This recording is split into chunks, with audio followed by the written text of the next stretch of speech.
Hey, my name is Gavin and I'm the producer of Off the Notepad. Today I'm super excited to share with you a brand new episode of this beautiful, beautiful podcast. I do want to mention before we really get into it, this episode has a weird beginning. It's kind of off track for the first little bit, but nonetheless, it's still a great episode, and I hope you all enjoy. Without further ado, let's hop into the episode. Legitimate. So Halika, what is your opinion on beans? I feel pretty neutral about beans. I think they're solid. Why? Okay.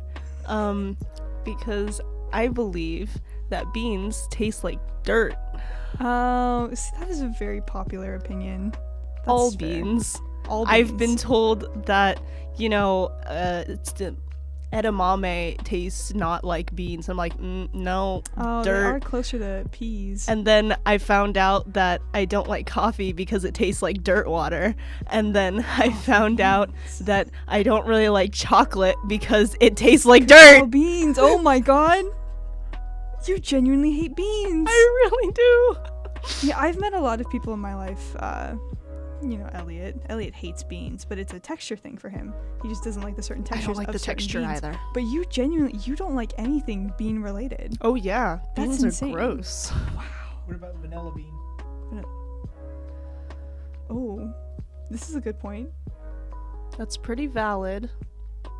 To an extent, yes, but things that are extremely vanilla make me gag. Because it tastes like dirt. Because it's a bean.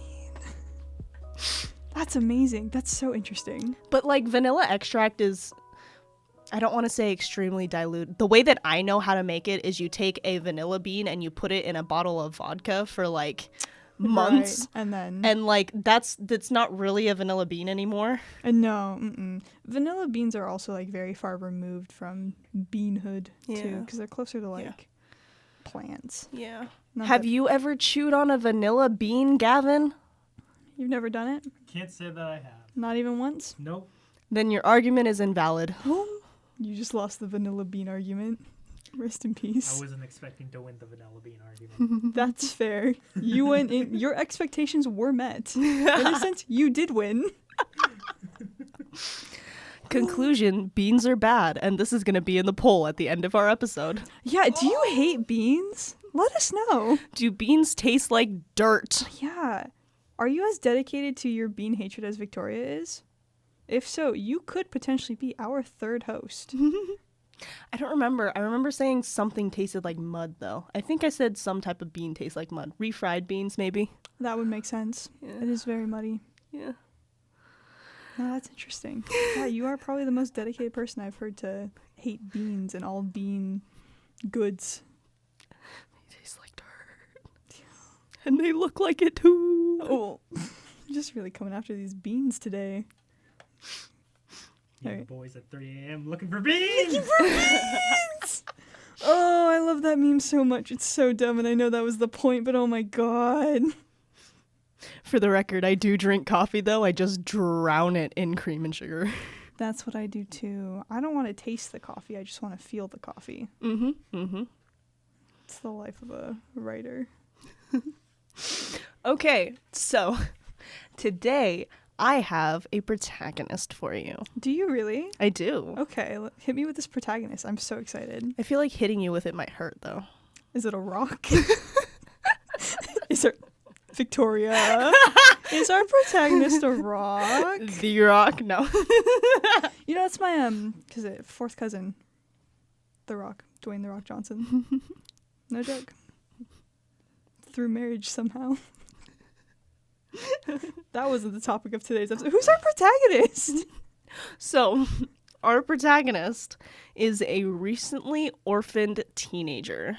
Oh, I love orphan teenagers.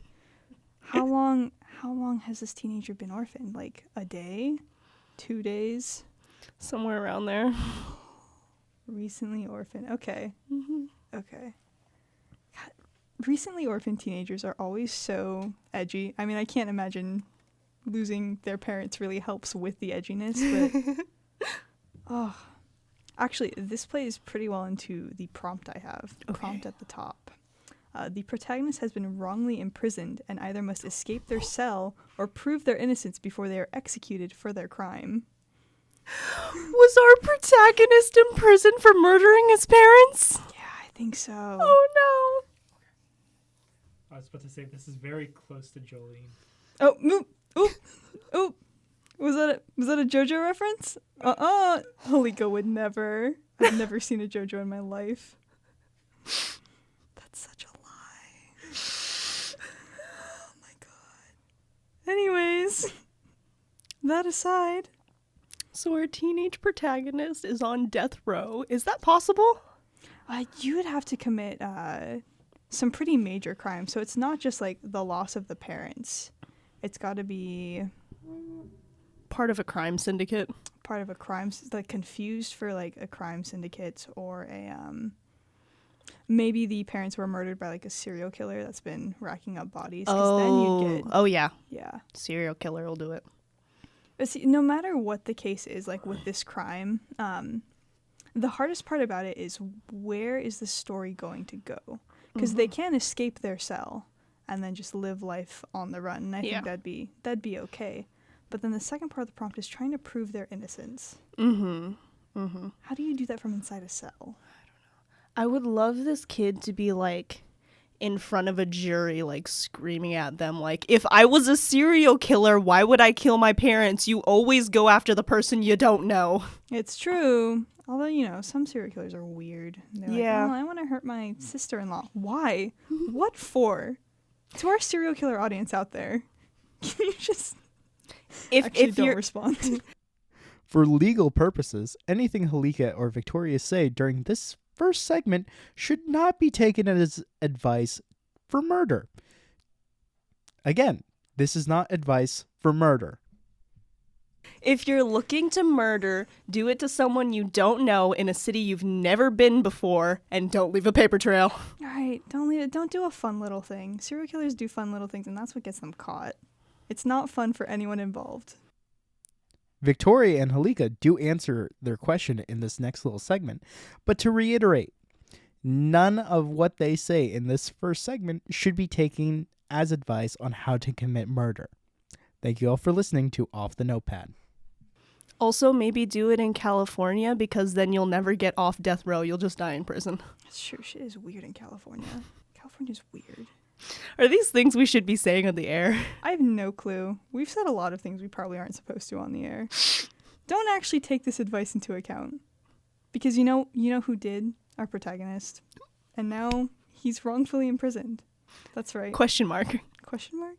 Yeah, so are we thinking like typical like 16, 17-year-old? Yeah. We're thinking boy. We normally think boy.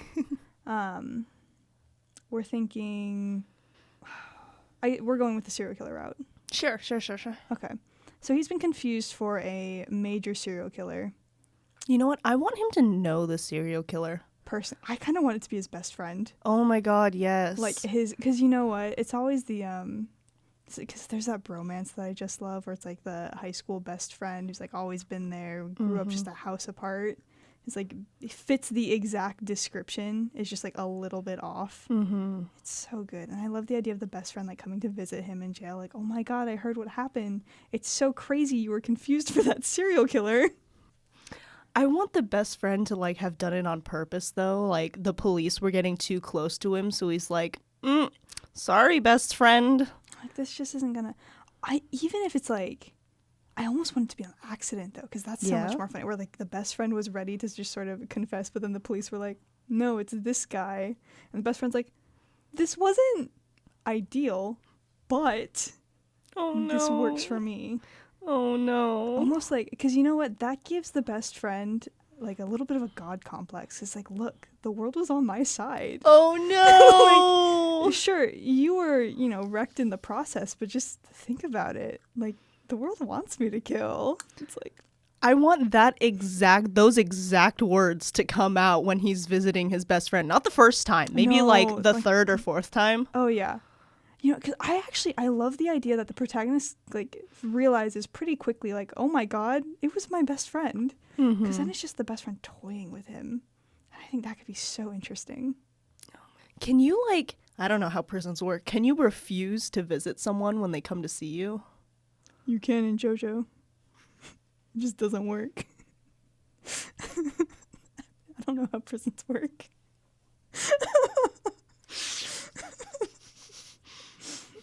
I mean, I assume you can just go like, Such and such is here to see you. No, I don't want to see them. I don't want to see them. And then, because there could be a really interesting dynamic where it's like the best friend, maybe it's like a rich kid. He's like, has been paying off the guards, so the guards force the protagonist to go see him anyways. Yeah. And this best friend is just awful. Just like shittiest man.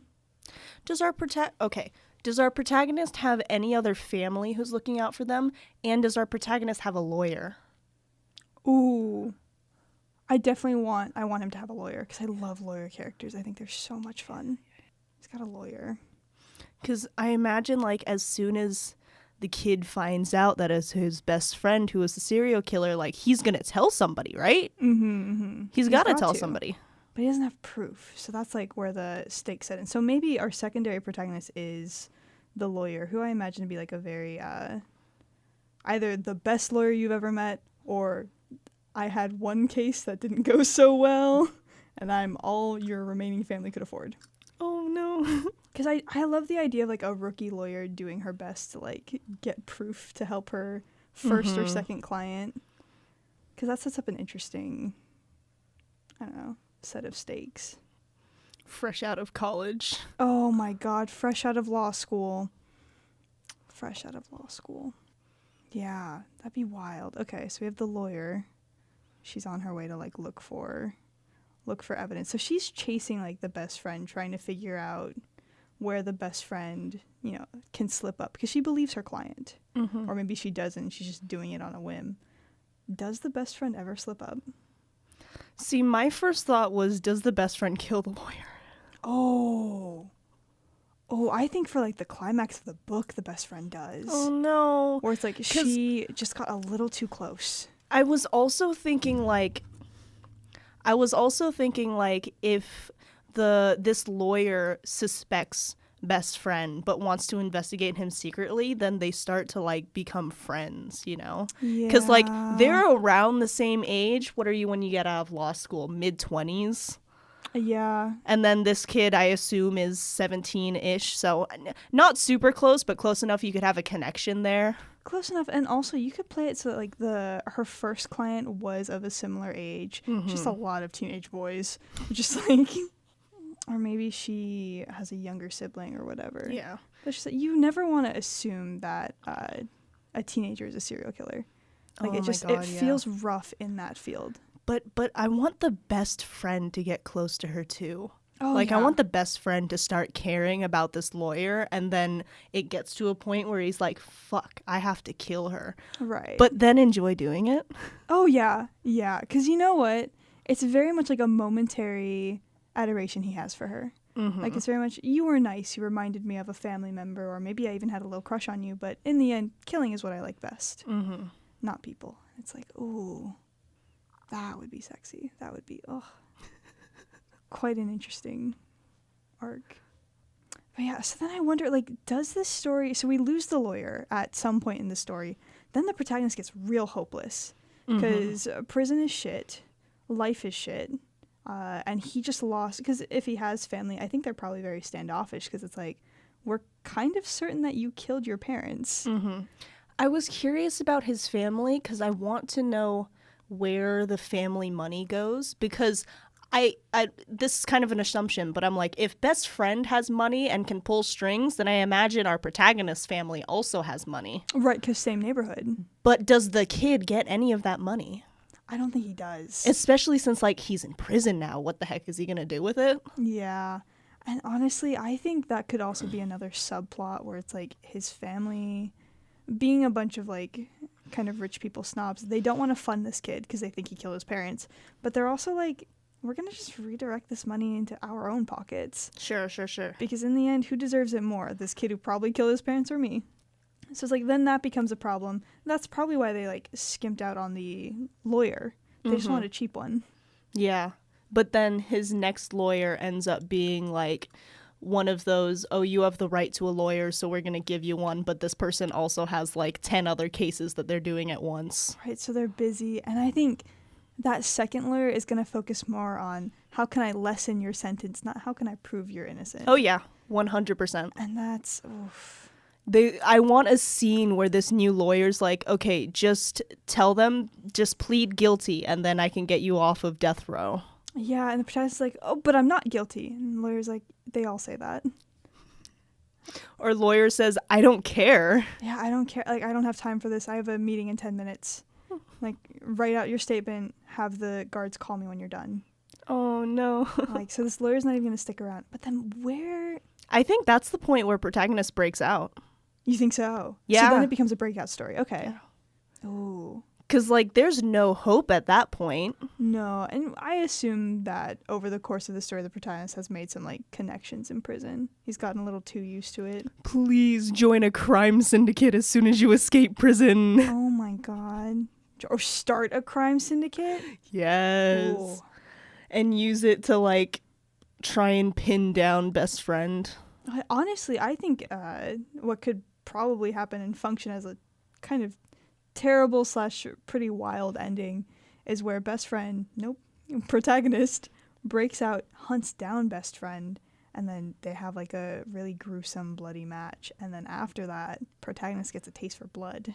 Oh. And not in the serial killer way where it's like killing is a hobby for me. It's like violence is the only way I'm understood. Mm-hmm. Like, I had to take things into my own hands, and then we get the crime syndicate at the end. Yes. So this could even be a prequel maybe to a character in a second story that's just like about the crime syndicate. Oh, yeah. It'd be kind of wild. I would love that.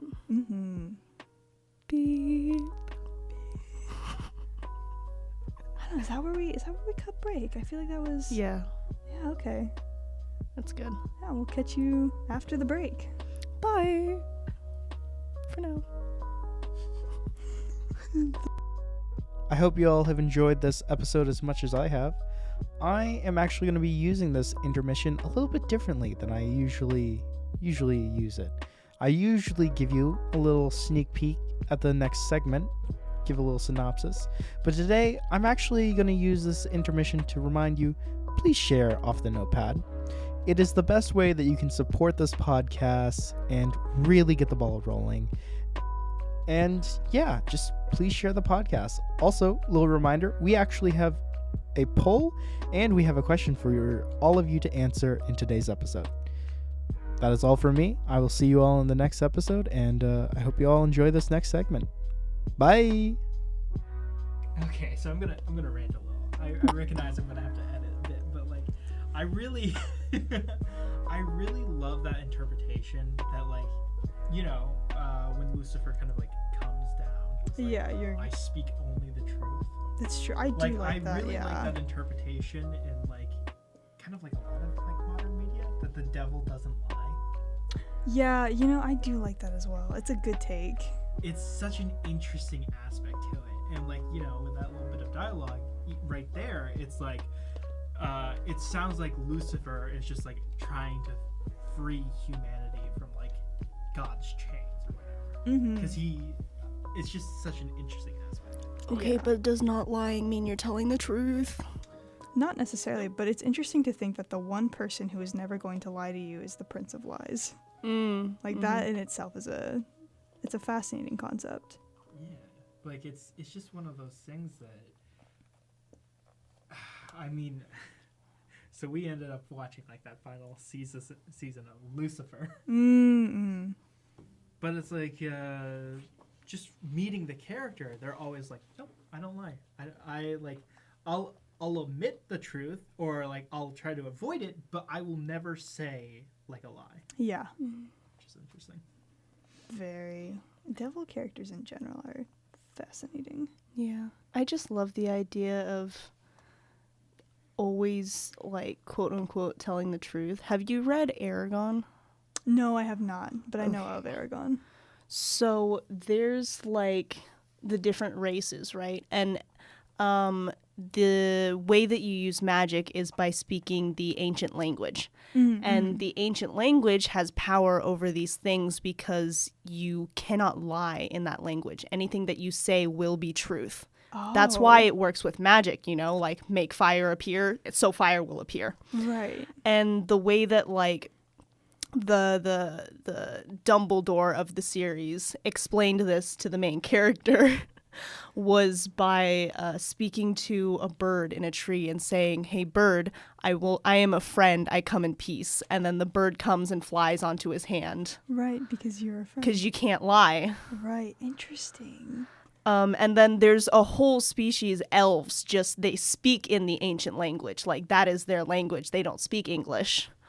And so they're known honestly as, they're not like tricksters, but like you can't always believe what they're saying because they've learned how to work around the words to say something but mean something else. Right. They've like perfected that because of the ancient language. That is so cool. But you can also use it to like bind people to you, you know, like giving oaths to a king. Like those are literally quite permanent when you do it in the ancient language. Right, because it has to be true. So it has to hold. Ooh. That's sexy. Yeah. Oh. Okay. In any case, welcome back from the break. Welcome back. We missed you a little bit. Not a lot. More than we missed Gavin. Much more than we missed Gavin. Good God, am I glad that guy isn't here anymore. Whew. Okay. I'm pretty sure I have a protagonist for you. Awesome. Are you emotionally prepared? No. Yeah, me neither. Here's the protagonist. Okay. This protagonist is the collector, an obsessive character with no control over their need for something in particular. Sometimes lending themselves to sadistic tendencies, this character will often find that they need to force themselves to give up what they love in order to secure something or someone of equal or more value. This choice is what defines their arc. So I was thinking like something physical, like it'd be funny if they had an obsession with porcelain dolls. Stamps. Stamps. Sadistic stamp collector. I'll do whatever it takes to get those stamps. Could be like a character who's obsessed with a certain person. I mean, either way works, but that'll be defined by the prompt, I imagine. Yeah. I have a idea. Oh, I'm so sorry. I just kicked you. You're so good. It's fine. I have an idea of where this might go. So here is my prompt then. The protagonist is or becomes a mentor/teacher for children gifted in magic. One of these children is particularly talented, a quiet orphan with rumors including his parents abandoned him, he ran away, and, coincidentally, he accidentally murdered his family. Oh, nice. The kickoff is you find the kid trying to sneak out of his classroom, dorm room, camp, wherever it is you are. Okay. There's a lot of sketchy rumors about this kid, and we have our... That'll be a really intricate dynamic, because we have our protagonist who only cares about one thing, whether it's collecting stamps or dolls or whatever. I'm honestly kind of thinking like he's collecting children. Oh. He's what? Hear me out. I'm listening, but I'm a little scared. Like a teacher who's super proud of his best students, and so he kind of collects them like, oh, here's my A+ student who is amazing, and aren't they wonderful? Be proud of them because I am. Oh, like he's obsessed with the success of his students. Yeah. That'd be really cool, especially if this orphan kid is just like shitty.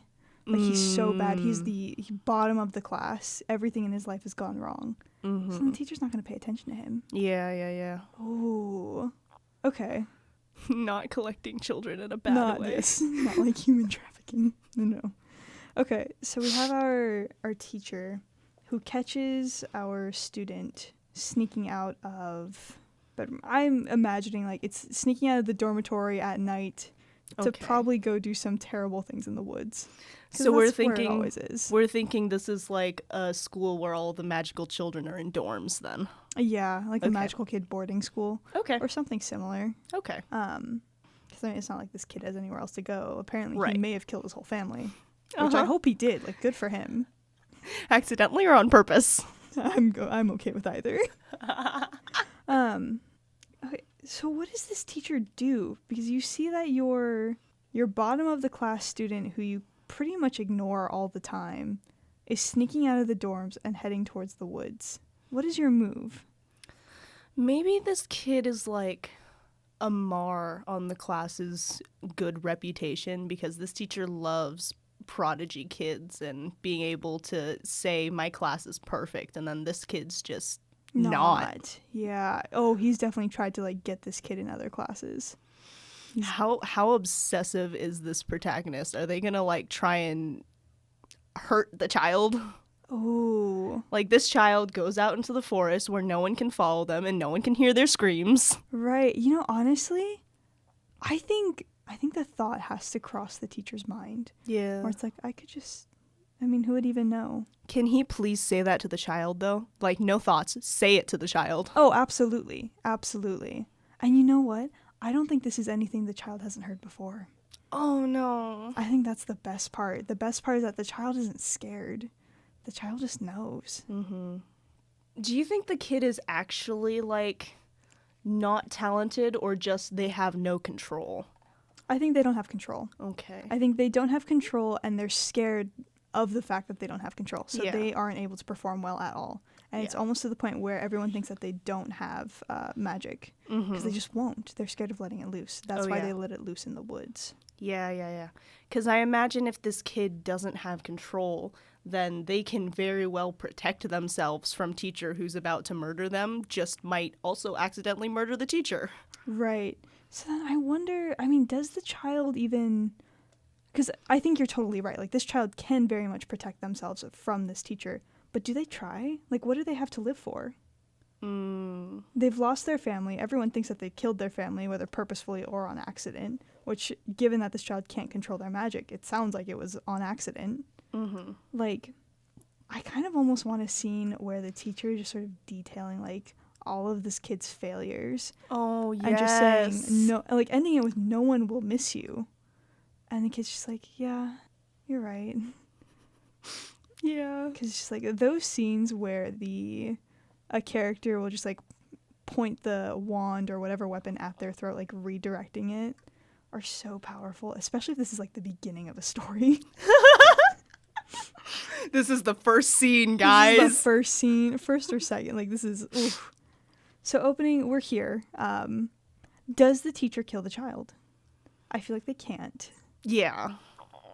So something happens here. Something happens. Is it an inside force or an outside force that stops it? Ooh. I mean, what are our options? Like, what does an outside force stopping it look like? Like, they get caught? Yeah, I imagine they'd get caught by... it could be another student in the woods. It Or could campus be... security. Or campus security, Yeah. or a teacher who's doing something. Mhm. Or it could be some magical creature that lives in the forest. Oh, that'd be kind of an interesting addition to the cast. Mm-hmm. I want it to be a unicorn. I don't know why. I feel like this child should really like unicorns. I Or, was like unicorn bouncing magic. between unicorn and centaurs and fae. Oh, yeah. But it's like the more delicate fantasy stuff. Oh yeah. Like no Yeah. dragons. Do not put a dragon in this wood. I'll be angry. I don't know why that was so like directed at the audience. What about a little like mockingjay-sized dragon? That'd be fine. I'd be okay with that. Because then the child could find the sort of cliche, well, you can't control yourself either, huh? Me neither. Oh my god, this child needs to meet like a baby dragon who breathes fire every time they sneeze. Oh, yes. Oh, many a forest fire have been started by this dragon. Yes. It's so cute. And the school's trying to get rid of the dragon because it's causing a problem. Just like the teacher's trying to get rid of the student. It's a Yes. metaphor. It's so subtle, you'd never even know. Subtlety? You mean my middle name? Oh my god, okay. So then I think if it's an outside force, what makes that interesting is that the teacher has to walk away from the situation. Obviously, they can't kill this child in front of another student or campus security, Right. but they have to think about what the kid said. and they have to let that ruminate for a while. And that gives us insight into how the teacher compartmentalizes things. Because then this teacher just entered new territory in that they have never considered like they've never even had consideration for failing students. Now they have to consider the student. So what does that mean? Do they become obsessed with the student because of that? That'd be interesting. I wonder. I love how this teacher's like, oh, I've never considered failing my students before. Maybe I'll just kill him. Yeah, maybe I'll just. You How does weren't good enough. How does the teacher feel about that? Like, was that a natural step? Are they terrified by the fact that they made that assumption? I think it was a natural step for them because I think they don't just take this student like being in this class as a mar on the class. They take it as a personal attack. Oh, yeah. Like, you're failing because you're not listening to me. You're making fun of me. So getting rid of you like that, well, that was normal. Where is this teacher's art going? Because obviously they can't just go on unpunished. Like, this is no way to treat any child. Yeah. I want him to, like, smack talk the kid in front of his class. And the classmates are like, what are you talking about? Oh, so then this story becomes about this teacher growing more and more unhinged. Yeah. Like, just getting, ooh. Because then I like the idea that we're focusing on the teacher, and then the B plot is the kid, like, just going through a normal underdog magic school arc. Where it's like, he gets friends, he has his dragon, he gets better at magic. Runs away and lives in the woods. Runs away, lives in the woods, comes back because his classmates are like, no, like, we care about you. We miss having you in class. And this teacher's just spiraling. Because then we set up this scene at the end where the teacher and the student get into a fight. I want that same conversation to happen. I want the teacher to tell him again, you failed at this, you failed at that. No one's going to miss you. And then this time he gets to say, yeah, they're going to miss me. Yeah, it's like, actually. And no one's going to miss you. Yeah, just turning it back. Oh my God. Or even just doing it vice versa, where the student is just like listing all the ways the teacher has failed the class. Yes. Like, oh my God. I want that to end on, you failed me. Yeah. Oh. And then maybe the teacher just blacks out. And then we sort of have to leave it up to interpretation. Did the student kill the teacher? Because I feel like this is a typical, magic school protagonist, so probably not. But then, like, what happens after? What is the ending scene of this story? Teacher wakes up in hospital and student's right there. That would be nightmare fuel. It would be so much. Oh my God. But I just like the idea of the student sitting there in, like, the nurse's office or wherever they end up and just saying, I went too far. I was angry because you shouldn't have spoken to me like that. But maybe I shouldn't have spoken to you like that. And just sort of ending the story on this note of, I think we both need help. But the difference is I'm going to get that. And I don't know if you can. Ouch. She's like this really intense final note. I really like that. I like the teacher waking up in a hospital wing with the kid sitting right next to them and the kid's just kind of having a heart. I want the kid to have a heart-to-heart with the teacher while the teacher, like, still looks like they're asleep. Like, the kid thinks they're doing it to an unconscious person. Yeah. Does, like, a monologue. Yeah. Because, the best part about that is the scene right before it where the student is like, you failed me. There's that note of no one will miss you. And it's like the only person who showed up when the teacher was hurt was that student. Yes. So it's like, it's so bittersweet. Oh, I just love that conceptually. I almost want it to be like, instead of no one will miss you, I want them to say no one will remember you. And then at the bed, the kid promises, like, you weren't the best to me, but I still promise I'll remember you. But I'll never forget you. I'll never forget you. Oh my God. Because, like, push come to shove, like, it is because of this teacher that the kid got friends. Yeah. And it's because of this teacher that the kid, like, fell into healthier habits because he just wanted to be better. Yeah. He wanted to be happy, and he slowly realized over time he deserved that, regardless of his standing in the class. Like, oh, I love that. It's almost like a more pleasant revenge narrative, because just the student's revenge is just getting better. Not being the greatest at grades or anything like that, but just being happy. That's awesome. The best revenge is proving someone wrong. Yeah. It would just be so interesting to sort of go through like all of the other students in the cast, because I think the other faculty are going to notice that the teacher becomes more and more deranged and be a little more lenient to the student. So one of the teachers actually takes up the reason to mentor him, like maybe a botany kind of teacher. She's super into plants. Yeah. Helps feed his dragon. I love the idea of this kid just having a dragon. Oh yeah. I feel like he names it something like Hubert or Herbert. There needs to be some like hermit on campus who, because like the school doesn't want this dragon's causing issues. Right. There needs to be some hermit on campus who just loves dragons. Like Always Hagrid. always wanted a dragon. Always wanted a dragon, always looking out, yeah. Secretly raising the dragons. Better yet, I'm just having a dragon as a teacher. Oh no. Like, maybe that's the reason why they couldn't just, like, kill the dragon, is because they have a dragon as a teacher who's, like, dragon rights, dragon advocacy. First you started killing them, then you kill me. Yes. Is it an actual dragon or is it a half dragon? It'd be a lot funnier if it was just a dragon. But I also like the idea of a half dragon, like, with the suit and tie, like, slams briefcase on the PTA room table, like... How dare you? For all you know, that could be my cousin. That could be my aunt. And you're going to sentence that to death? Oh, yeah. Oh, that was a really fun prompt. I really like doing the magic school prompts. Yeah. Those are so much fun. You worry sometimes that magic school's overdone and then... And then you just find new ways to do it. Because I always have that lingering thought in the back of my head where it's like, well, no one's going to write the next Harry Potter. Like, come on, there's no point. But really, you can find originality in any genre. Mm-hmm. It's crazy. And better world building. And better world building. Yeah, it's just so interesting how we only met, 3 magic schools? Fascinating. I love Harry Potter. I really do. I'm a Hufflepuff. You're a Hufflepuff? I'm a Slytherin. I don't That know makes why. so much sense, though. You are such a Slytherin.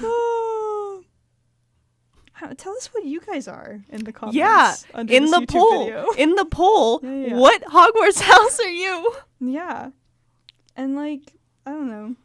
What would you do with a magic school? Would you name it Hogwarts? Or would you name it something not Hogwarts? Let us know. Would you name it Pigtails? Would you name it Pigtails? Be honest. Oh. God, okay. Well, thanks so much for joining us this episode. It was a pleasure to have you all here in our live studio. If you have any, should we pretend that we have an Instagram since this is coming out in like a month? Yeah, we have an Instagram. We've always had an Instagram. You aren't following First it? thing we made was the Instagram. Yeah. What the hell? You follow that Instagram right now. That we don't know the name of yet because Phew. I don't want to look it up. No, I shouldn't have to. You should know it. Okay, bye. Bye. That was a terrible outro.